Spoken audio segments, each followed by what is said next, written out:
سردانا دو روژیا سروک حکومت هرم کردستان مسرور بارزانی یا بردام افروک هجماره که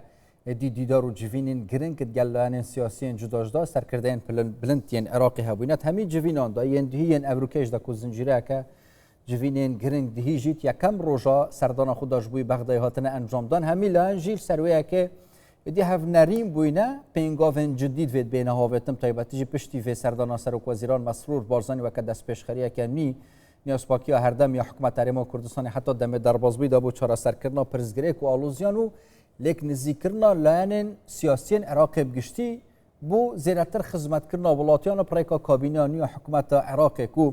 ادی بشکی محبت پکینان پشتی جشن بریاره ادیت نوا پارلمانی دا باوری پوان وزارتان جیبتدان یکون ماین از وی سردانه زیرتر گلبرایس عبدالرحمن جزایری سرکرده شف پیمانی دولت یا ساپا که راستا خودش بغداد گل مدابد بحث کم برایس عبدالرحمن گل اکس پاس کوین گل مدانا جارل دست پی که چند دا گرینگ لاین سیاسی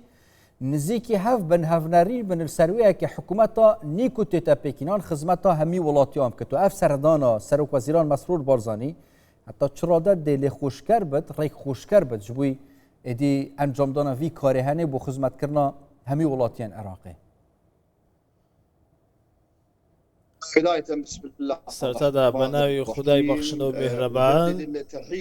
سلااو و ڕێز بۆ ئێوە بۆ کەناڵەکەتان ئەوانەیە ئێستا سەیرمان دەکەن لە ڕاستیدا ئێمە باس لە سەردانێک دەکەین سەردانی سەرکردایەتی هەرێمی کوردستان لە هەولێرەوە بۆ تاواکردنی پێکهێنانی کابینەی حکوومەتی زەیدی کە ئەمە گرنگە بۆ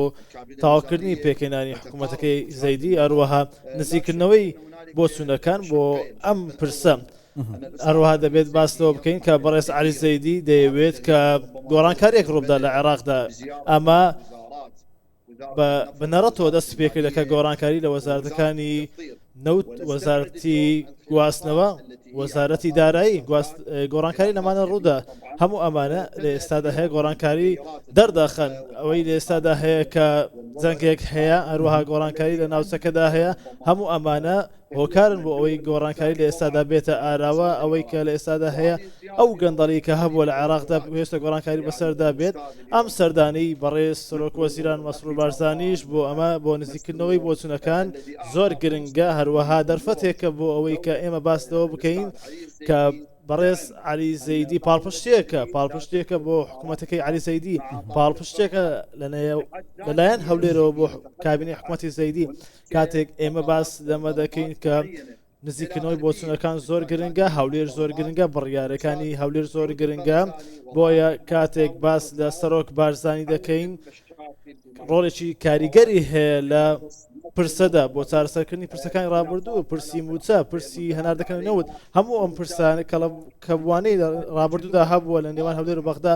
ئەمە گرنگە هەروەها دیدگایەکی گرنگ هەیە لەلایەن یان لەلایەن سەرکردایەتی هەرێمی کوردستانەوە بۆ ئەوەی چارەسەر بۆ ئەمانە بدۆزرێتەوە بۆ ئەمە ئێستا دەتوانم ئەمە بڵێم کە لە ئێستادا گفتوگۆکان بەردەوامن گفتوگۆ هەیە بۆ چارەسەرکردنی کێشەکان ئەو کێشانەی کە لە ڕابردوودا کەڵەکە بۆ و تا ئێستا بەردەوامی هەیە بۆ ئەوەی چارەسەر بکرێت بۆ پشتڕاستبوونش vêyekê ku heta çira de ev pêngaf yan ji ev serdana Serokweziran Mesrûr Barzanî dê weket qonaxa bihêt ya Iraqê qonaxa geşepêdanê bir êdî em bêjîn serdemê pirzgirêk û aloziyên nêvbera Hewlêr û Bexdayê da derbas bû berev peywendiyeke pêstir xizmeteke zêdetir jaliyê her du hikûmetan ji bo hemî navçewan bête kirin çi piştrazbînek heye vê carê êdî weke carên derbasbûne bit me besta min jaliyê axiftinên berpirsên Iraqî ku vê carê rastî ji hevkeşe bêhne guhartin nebtinê axiftin bin ji bo Herêma Kurdistanê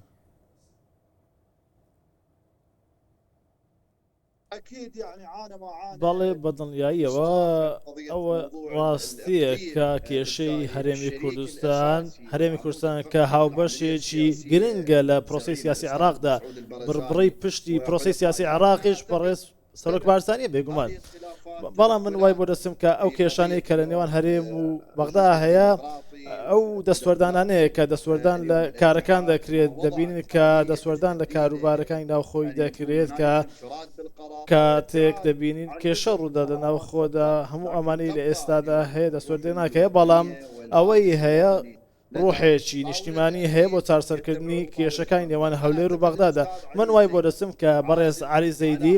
سوورە لەسەر ئەوەی کە کێشەکانی ڕابردوو چارەسەر بکات، هەروەها دەتوانم ئەوە بڵێم لە سیاسیدا تەواوی کێشەکان چارەسەر ناکرێت یاخود تەواوی کێشەکان بمڕ ناکرێت، بەڵام لە ئێستادا هەوڵێک هەیە، بەڵێ ئەگەرێک هەیە هەروەها واستێک هەیە بۆ چارەسەرکردنی کێشەکانی ڕابردوو. ئەو کێشانی لە ڕابردوودا هەبووە، داهاتەکان هەروەها داهاتی نەوتی هەموو ئەمانەی لە ڕابردوودا هەبووە، ئەو کێشانەی هەبووە چارەسەر بکرێت، بە تایبەتی کێشەی نەوتوە. هەموو ئەمانە لە کۆبنەوەکاندا باسی لێوە کراوە. پێشتر موچە دوات دەخرا، پێشتر بۆ هەرێمی کوردستان موچە درەنگ دەهات. هەموو ئەمە لە ئێستادا کۆبنەوەکانی ئەمڕۆ لە کۆبنەوەکان هەبووە. حکوومەتی زەیدی کە سوورە لەسەر ئەوەی کە کارێکی هاوبەش لە نێوان هەولێر و بەغدا هەبێت بۆ ئەوەی ئەم کێشەیە چارەسەر بکرێت، ئەمە لە بنەڕەتەوە چارەسەر بکرێت، بەپێی دەستوری عراقی کارەکان بکرێت، بەپێی دەستوری عراقی ئەو کێشانی لە نێوان هەولێر و بەغدا هەیە، ئیتر بە زۆرێک لە زۆرەکان نەمێنێت و بنبڕ بکرێت. بەڵام ئەوەی ئێستا ئێمە باسی لەوە دەکەن کارێکی زۆر کرای بۆ هەموو ئەمانە، بەڵام بەڵێ کاری زیاتری دەوێت لەلایەن پەرلەمانە دەبێت کاری لەسەر بکرێت، لایەنە سیاسی عراقیەکان دەبێت بۆچوونەکانیان نزیک بکەنەوە بۆ ئەوەی ئەم کێشەیە چارەسەر بکرێت. ئەوەی کە هەیە پێویستە لەلایەن هەموو لایەنەکانەوە دیدگایەکی هاوبەش شەوێت بۆ چارەسەرکردنی هەموو ئەم کێشەکەڵەکە بوانەی ڕابردوودا هەبووە. هەروەها ئێمە باس لەوە دەکەین کە ئەو هەموو لایەنەکان بەڵێ لایەنەکانی خۆیان ئەو شتانی کە هەیە وەری بگرن، هەروە چارەسەر بۆ کێشەکان بدۆزنم. ئەم سەردانە زۆر زۆر گرنگە، هەروەها ڕوحێکی بەبەر پرۆسی سیاسی عراق گەیان، سەردانشی زۆر گرنگ بوو. خاڵش دیکە ئەوەیە کە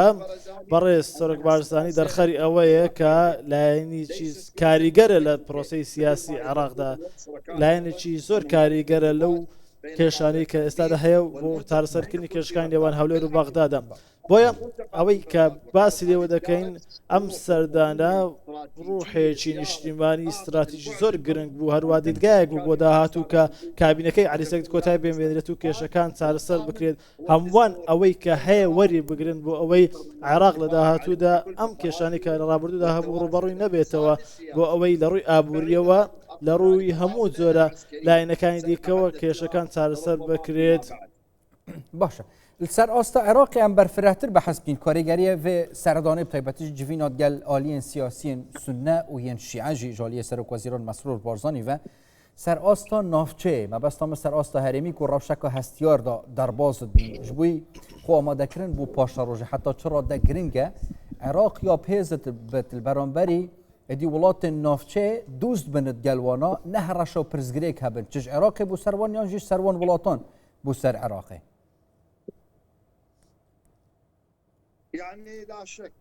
بەڵێ بێگومان ئەمە ئەگەر ڕاستیە کە ئەو جەنگەی کە لە ناوچەکەدا هەیە لە هەرێمەکەدا هەیە کاریگەریی زۆری هەیە لە دوو لایەنەوە کاریگەری هەیە لە خوارووی عێراقدا دەبینین کە لە وڵاتانی دراوسێ ئەو کێشانەی کە هەیە کە لە ناوچەکەدا ئێمە باسی دەکەین کەندا و بێگومان باسی کەندا و دەکەین ئێمە ئەو کێشانی کە لە هەیە لە کەنداودا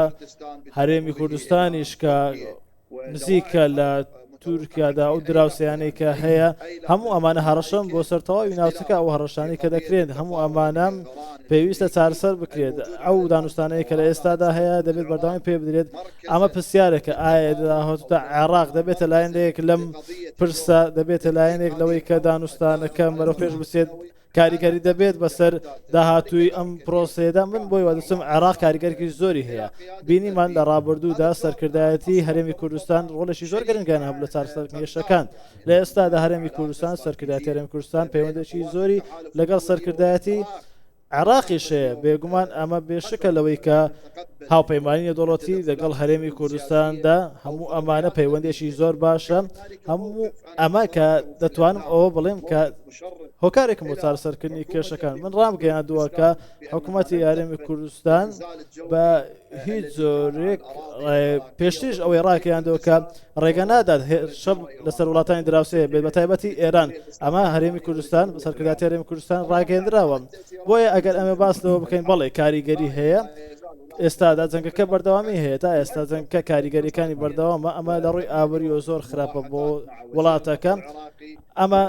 لایەن لەگەڵ وەزیر نەوتەوە قسەی لەسەر کراوە پێویستە ئەمە چارەسەر بکرێت لە ئێستادا گەروی هورمز کە داخراوە کاریگەری خراپ بەسەر دۆخی ئابووری عێراقەیە ئەمە کاریگەری بەسەر تەواوی زیان دەبێت بە تایبەتی چین بۆ وڵاتانی ئەوروپا بۆهۆی بەردەوامی جەنگەکەوە بەڵێ کێشەی بۆ عێراق دروست دەکات بەڵێ کێشە دروست دەکات بە بێگومانی کێشە دروست دەکات بۆیە پێویستە ئەمە چارەسەر بکرێت عێراق بە هۆشیارەوە مامەڵە بکات لەم دۆخەدا کە لە داهاتوودا چی دەبێت چی بکات هەموو ئەمانە دەبێت بە هۆشیارەوە مامەڵی لەگەڵ بکرێت ئەمە بابەتەکە بەم زۆرە دەبێت سەرکرداتی عێراق بە هۆشیاری و مامەڵە گەلک سوپاس بەڕێز عەبدوڕەحمان جەزائیری سەرکردە شەفپەیمانە دەولەتە یاسا پایکە ڕاستە خۆشبەختدایەت گەلمەتە بوون سوپاس بووە.